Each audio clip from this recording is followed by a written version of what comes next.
17 years ago, 60 Minutes first examined the so-called French paradox, which suggested that the French, despite a high-fat diet and high consumption of wine, had a remarkably low incidence of heart disease compared with Americans.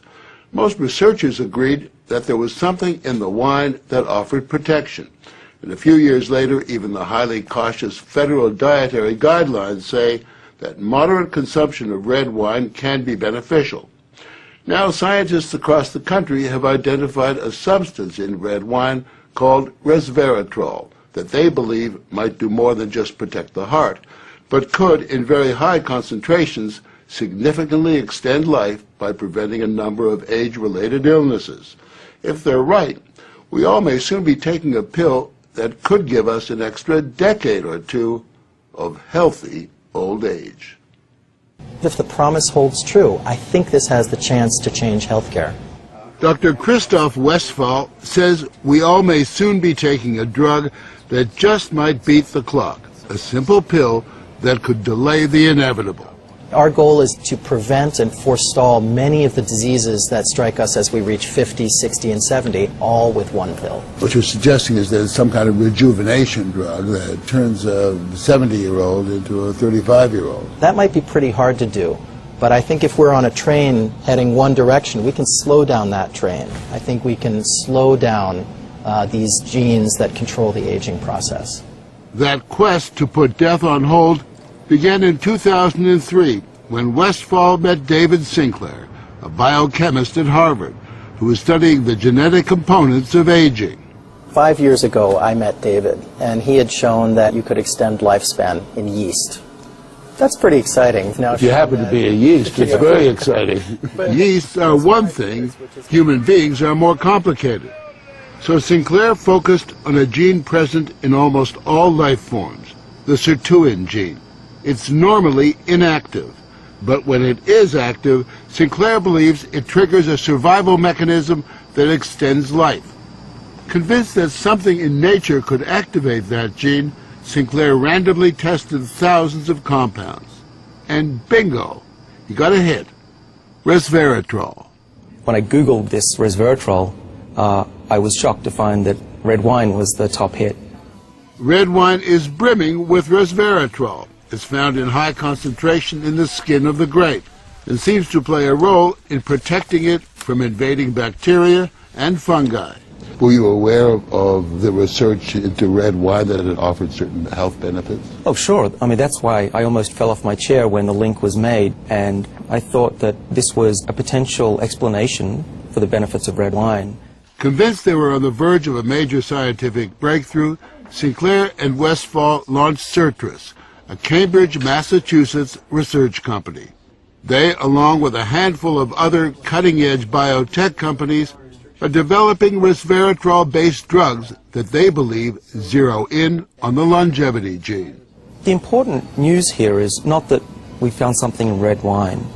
The important thing is that we passed a milestone where we can now make drugs based on this knowledge and potentially slow down aging itself. Everyone from plastic surgeons to your friendly snake oil salesman have been promising a ticket to eternal youth for some time. So the prospect of a prescription pill based on red wine that could trigger a longevity gene sounds too good to be true. And yet, scientists have actually known for years of one surefire way of doing that. Stay hungry. Eating a lot of food turns that off. Dieting, extreme dieting, turns it on. Couch potato paradise.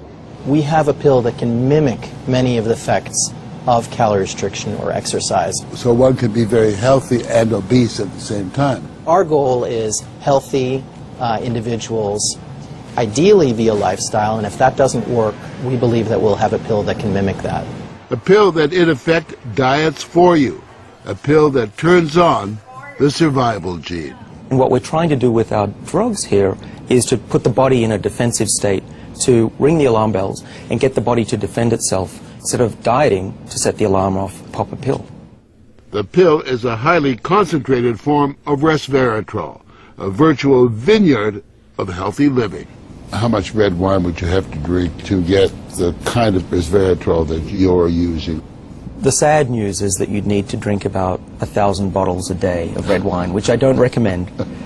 The pill itself may not extend lifespan, but could prevent the diseases of aging, Alzheimer's, diabetes, heart disease, even cancer.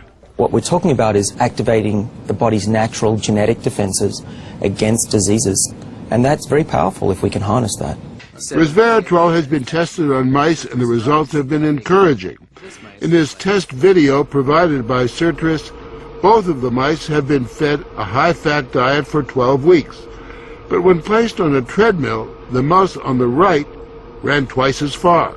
He was taking high concentrations of resveratrol. You have fat mice, and you have fat mice with resveratrol, and the ones that are on resveratrol, they can run twice as far, and they live longer, about 20% longer. Other studies showed that among mice fed a high-fat diet, those given resveratrol didn't gain as much weight as those not given the drug. Sinclair believes that resveratrol actually changes the physiology of the mice. The proof, he says, is in the post-mortem. Their organs looked pristine, youthful, fat-free, and their physiology was just like they were dieting, but they were fat. Convinced they were on the right path, they fast-tracked the drug into human trials on people with untreated diabetes, and the results were impressive.